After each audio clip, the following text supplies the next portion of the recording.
Hello everyone, Stormer1 here. Today we'll be talking about what's going to be a big severe weather outbreak across all of Kentucky as we go into this afternoon and into the overnight hours tonight.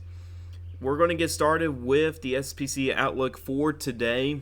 We got a very large enhanced risk, and I've heard that this is the largest enhanced risk ever for a day one outlook. So that really says something how widespread this event could very well be. But the enhanced risk goes from southern Michigan, goes through a good chunk of the Ohio Valley, the Tennessee Valley, into the Mid-South region. And if we talk about Pacific threats here, there is a 10% hatch tornado risk out there. Damage and winds, this could be the primary hazard. A very large 45% area. Very large hail risk is mainly focused towards the west. If we have a closer look on all these threats here, this is the categorical outlook. The enhanced risk has been expanded eastward to include a large chunk of eastern Kentucky now, and it's now some of those southeastern and far eastern counties of Kentucky currently in the slight risk area out there. And here's a closer look at that tornado risk. And that 10% hatch tornado risk has been expanded a little bit farther to the east. It now includes portions of the 127 corridor and even across parts of north central Kentucky. In that hatched area is where we may see the potential for a strong tornado or two out there, which is EF2 or greater. 5% tornado risk extends all the way out into east central Kentucky with a 2% chance in the far southeastern part of the state. Damage and winds is the primary hazard. Areas in the pink is the 45% chance. And that's basically, a 50-50 chance of seeing wind damage and winds greater than 60 miles an hour. And that's actually a really high chance for damage and winds, of seeing some damage and winds out there. The reason why it's not a moderate risk out there, if you remember from the video yesterday, we had a 30% hatched area for damage and winds. There's two differences. Number one, we've been upgraded to a 45%. However, at the same time, they removed the significant risk. If this would have been a 45% hatched area, then a large chunk of Kentucky would be on a moderate risk. But since it's not a hatched area, it's maintained as enhanced risk. That could change later today. I think it's going to be more dependent on the loadable shear vector and how much inspo we're going to see out there, which is something we'll be talking about here in a little bit. And then a very large hail risk has been cut back again, farther back to the west, kind of trending towards more of a linear event, though I do believe they trimmed that back a little bit too far to the west. I would probably still include Owensboro, Madisonville, maybe almost to Hopkinsville out there. But let's talk about the current environment this morning. You can see here, we're going to start off with surface-based instability. I'm going to zoom in just a little bit. But we can see here that we do have at least 1,000 joules per kilogram cape that has entered far western Kentucky in here, just west of that red line. And we also got an area of 1,500 joules per kilogram of cape that's now showing up in southeastern Missouri, northeastern Arkansas, now sneaking into southern Illinois. And this is one of the ingredients you need for severe weather. And this would include instability out there. So we got an unstable atmosphere that's moving deeper into western Kentucky right now, and that's going to expand eastward as we go through the afternoon hours out there. And if we look at the wind shear parameters right now, bulk shear, the greatest bulk shear is still farther back off to the west. Of course, the storms hasn't fired up yet. It is 10:42 a.m. Eastern time, so we're not expecting severe weather right now, but as we get into the mid-afternoon hours, we should start to see severe thunderstorms initiate, off to our west here, across Illinois, southeastern Missouri, into northeastern Arkansas. We also may have to watch for potentially some other storms that may try to form out ahead of that, maybe in the western Kentucky, southwestern Indiana, maybe in the portions of western Tennessee out there. And we're going to have to watch for those storms as well. And you'll be able to see on the HRRR model here in just a few moments. But one of the key factors for this setup here is actually the elevated mix layer, which is dry air in the upper levels in the atmosphere. And if you look closely on these QTs, and let me kind of zoom in closely here so you guys can see a little bit better on these QTs here. So you can see on these QTs here that where the green line, we'll take this one here as an example right here in this red box. So you can see here that your red line is your temperature line, your green line is your dew point line. So you guys can see better, I'll do this in black. You can see here how the green line is pretty far away from the temperature line. That's dry air. This is all dry air right in here, and this is also known as the elevated mix layer. This is helping keeping the atmosphere, at least in the upper levels of the atmosphere anyway, pretty dry, preventing from having disorganized convection out there. However, we still have moisture from the surface all the way up into the middle, kind of lower parts of the atmosphere, which is leading to quite a bit of cloud cover out there, and even occasionally some showers out there, which you can see these little blue specks out here. These are actually little drizzles and little rain showers that are out there. So, but we do have a stronger elevated mix layer coming in here. If you look off to the west, you can see here how the air in the lower levels are actually drier in far western Kentucky, and even back towards Arkansas and Missouri, which means there's not as much cloud cover and there's no rain out there.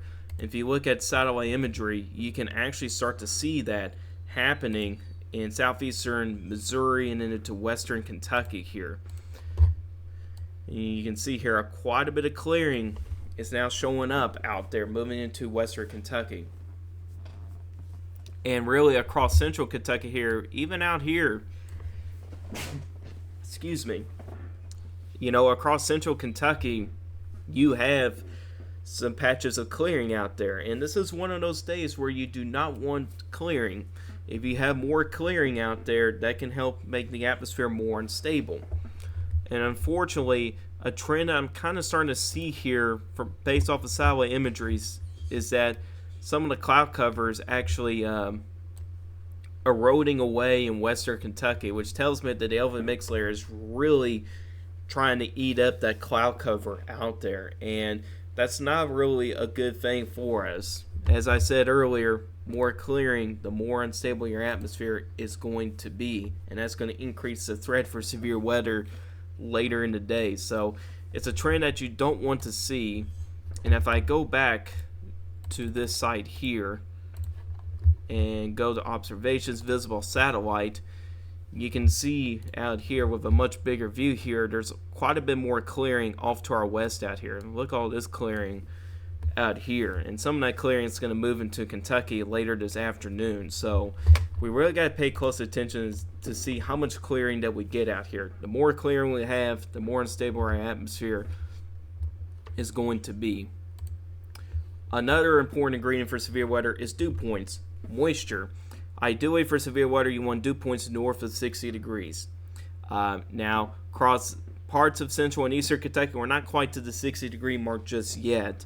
But if you look in western Kentucky, we're in the mid 60s. We even had a dew point as high as 67 in Fulton County, which is more than enough to support severe weather. And this is actually where we actually have 1,000 plus joules per kilogram Cape right now, is where you have dew points getting in the mid 60s out there. And these higher dew points will continue to move to the east over the next several more hours out there. So right now, the conditions are not quite favorable for severe weather in central and eastern Kentucky, but it is increasingly more favorable in western Kentucky. And that same type of atmosphere or environment is going to continue to move across the state here over the next several hours out there. So we got the storm field, we got the dew points, we got some wind shear out there. Right now, wind shear is not impressive right now.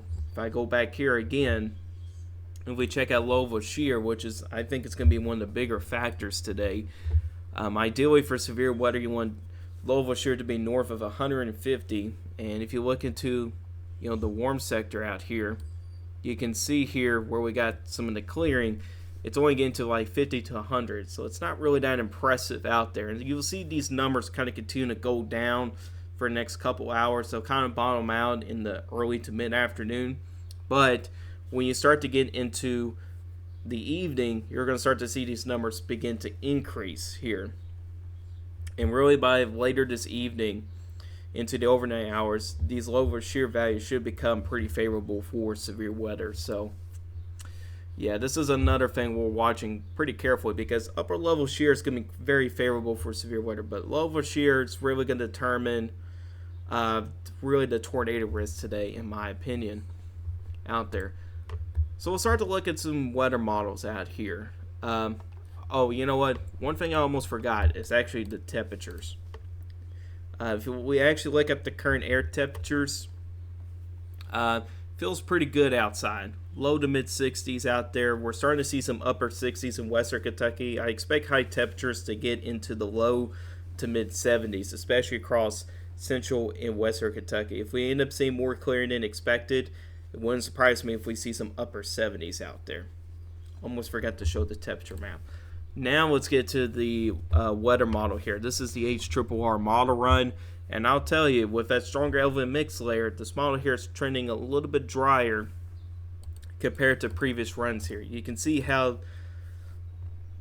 in a few hours here how clean our warm sector is. You don't really see much way of shower activity out there, so that's going to help continue to warm up temperatures here at the surface. You probably will have some patches of clearing out there as well, but if we look off to our west, we got severe thunderstorms beginning to initiate in parts of Illinois into southeastern Missouri, even southern Illinois, and these are going to be pushing off to the east out there.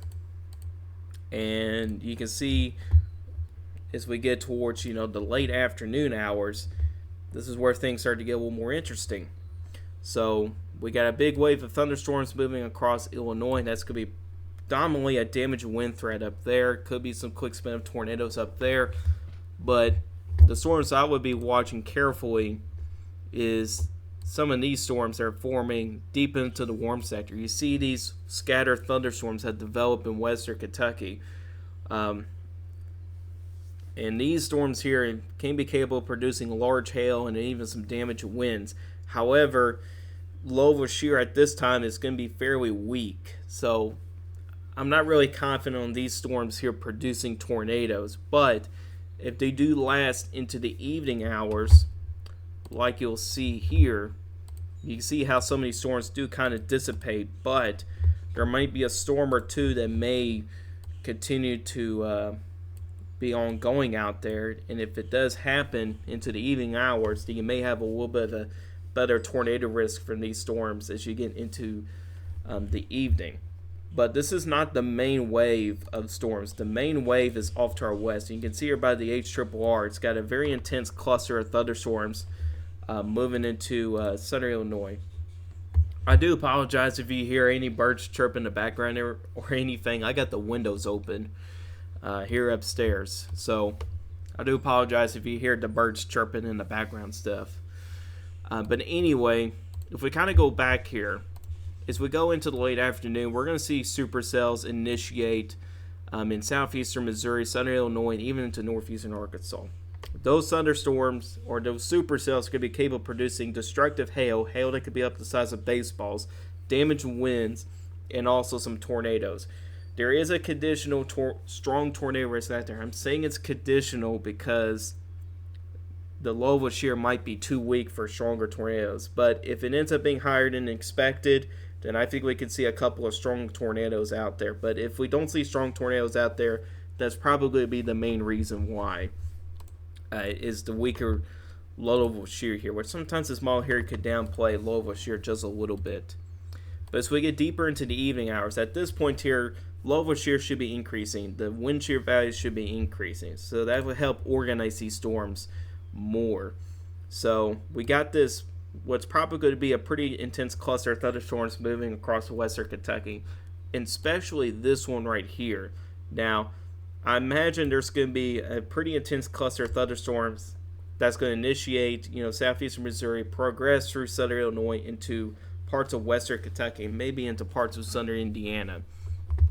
And the reason why I say that is because if you go to the 500 millibar winds out here, you can see here we got this jet streak that's going to be happening back here towards southeastern Missouri out there. Now, earlier in the day, it's not going to be that impressive. It's going to be anywhere from about 65 to maybe closing in on 80 knots. But you can see here, as you get deeper into the evening, how that jet streak begins to intensify here. And with this jet streak like this, that's really going to help give a boost for these storms out ahead of it, give them a boost in terms of intensity out there. And this could be a pretty favorable environment for widespread damage winds out there. And I cannot rule out some significant damage winds that could be greater than 75 miles an hour. I think that's still possible out there. But this is going to be something we really got to keep an eye on. This is a very intense cluster of thunderstorms. It does weaken a little bit into central Kentucky, but this can still very well contain damage winds out there. And I think damage winds within that part of the cluster of thunderstorms can very well be widespread out there. And I think the general area to really keep an eye on this is probably going to be in this area in here.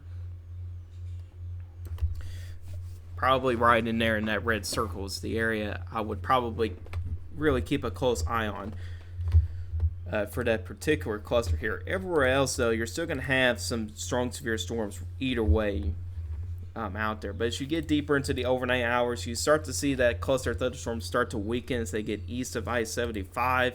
They can still contain some strong wind gusts out there, maybe locally severe, but eventually as we wake up tomorrow morning, that cluster of thunderstorms should move out of Kentucky by that time. Let's talk about instability here by the HRRR. So we're approaching 15Z here. And if I go back to this map here, go back to surface-based CAPE, this map here should update in a few minutes or so. I think this map updates either every hour or every 30 minutes. I can't remember which one it is. But if we kind of compare to what it's showing out here and then what the model is showing, we can kind of give an idea of how good of a job or how bad of a job it's doing out there. So you can see here, so we approach 15Z here. The HRRR model is showing instability values, up to 1,000 up towards, central Illinois.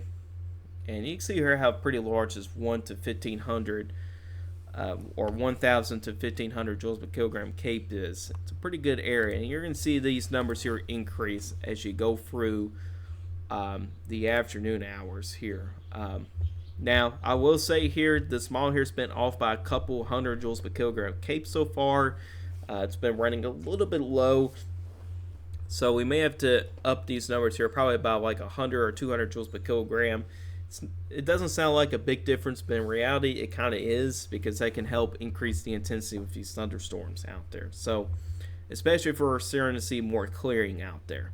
But anyway, here, ideally for severe weather, instability values north of 1,000 joules per kilogram, which is areas in blue. That would be favorable for severe weather.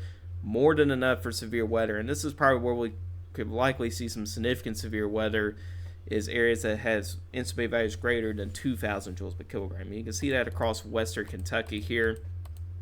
And you can see here how those numbers do get as far east as portions of the I-65 corridor out there. And if I get a forecast sounding in western Kentucky here near Paducah, you can see what I'm talking about here with Louisville shear here potentially lacking.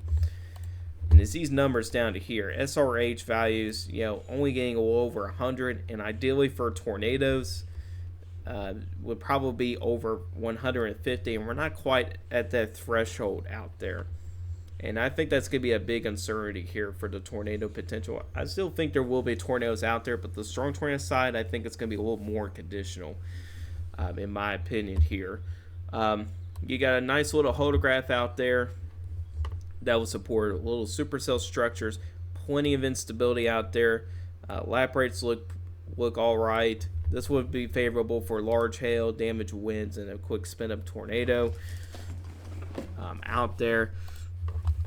And I think this here might be downplaying the Elvin Mixler just a little bit too. Based off of that sounding here, it might be downplaying the Elvin Mixler just a little bit.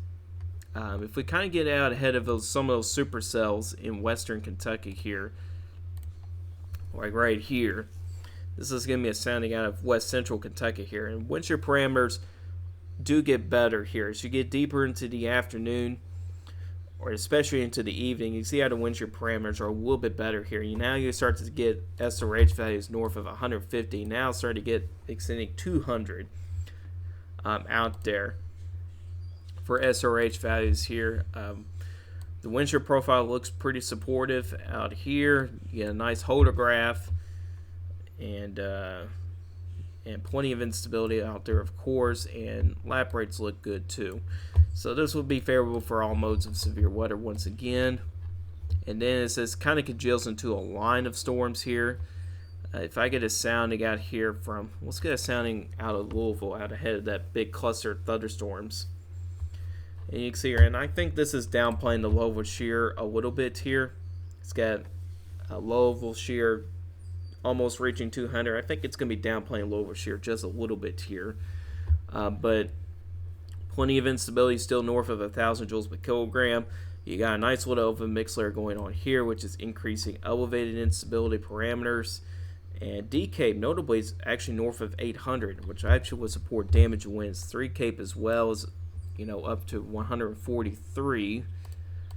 And lap rates are a little bit weaker out here, but I don't think it's going to make too big of a difference because of how much instability we're going to have. And I think the stronger instability is going to kind of overrule the weaker lap rates that we have out there. But as you get deeper into the evening hours, you see how those instability values start to go down, and you see how severe weather becomes less favorable in southeastern Kentucky with surface-based instability not even making to 1,000 joules per kilogram. But it can still be supported for some stronger storms out there. So overall, pretty decent environment for severe weather out there. And like I said earlier, I think the modeling might be downplaying the Louisville shear just a little bit. They did do that with one of the previous severe weather events. If you remember earlier this month here where we had a violent tornado outbreak in these areas and here. I can't remember the exact date. I think it was sometime in early March. Where we had intense to violent tornadoes across eastern Missouri and northeastern Arkansas. I think the models downplayed a Louisville shear on that event in the short term, and they may do that again with this one here. So we really got to keep an eye on of how much Louisville shear that we're going to have, for this setup here. And here's another way to kind of look at that Louisville shear. Storing to felicity 0 to 1 kilometer. And you can see here how the numbers do go down as you go into the afternoon. And like I said, north of 150 would be favorable for tornadoes. And you can see here how these numbers here as you get into the evening hours really start to increase here. Especially if we get north of 200, that'd be pretty favorable for tornadoes out there. So, yeah, I'm a little bit more uncertain about the strong tornado potential on this setup here. But yeah, we'll see as we kind of progress through this afternoon and evening. So after Sunday, with the faster progression, I almost forgot to mention that the storms have trended faster with this here. The modeling has actually trended faster on the arrival of these storms. Instead of being like the overnight hours like along the I-65 corridor, it's now looking to be more towards the late evening now. So it's actually trended a couple hours faster, and that's not a good trend because when the storms trend faster, you're going to have more storm fuel to work with an earlier arrival of the storms. So that's the main reason. That's actually the primary reason why they expanded the enhanced risk farther east, is because the storms have trended quicker with it. And also for that reason, if you look at the day 2 outlook, you can see here how that marginal slight risk has now been shunted farther to the southeast, and there's now the enhanced risk off to our southeast out there, and the main hazard is going to be damage of winds and tornadoes out there. And then here's day 3, which is Tuesday, got a slight risk off to the northwest, and then here comes our next system. And unfortunately, Wednesday looks to be potentially a more significant day. We're going to have a lot more wind energy to work with, and possibly nearly the same amount of instability that we're going to work with, just compared to today's setup. And I got concerns for Wednesday. I really do here. That's a very large enhanced risk for day 4. And we're not done with severe weather yet.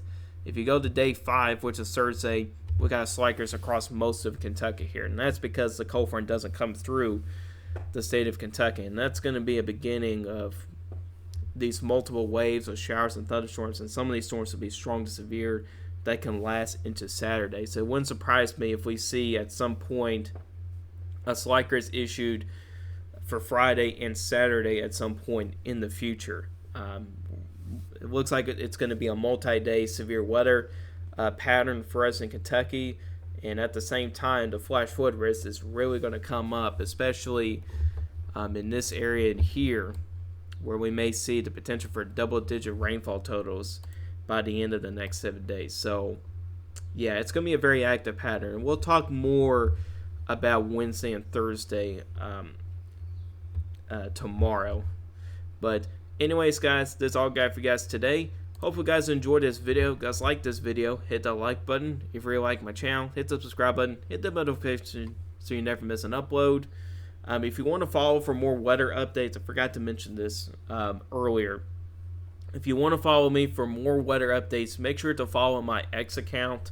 I'm going to be active on there all day long, posting weather warnings and my current thought process out there. So make sure you follow my X account as well. But if you guys do have any questions, you put a comment section down below. I urge you guys questions. I'll see you guys in the next video. Goodbye and have a good day.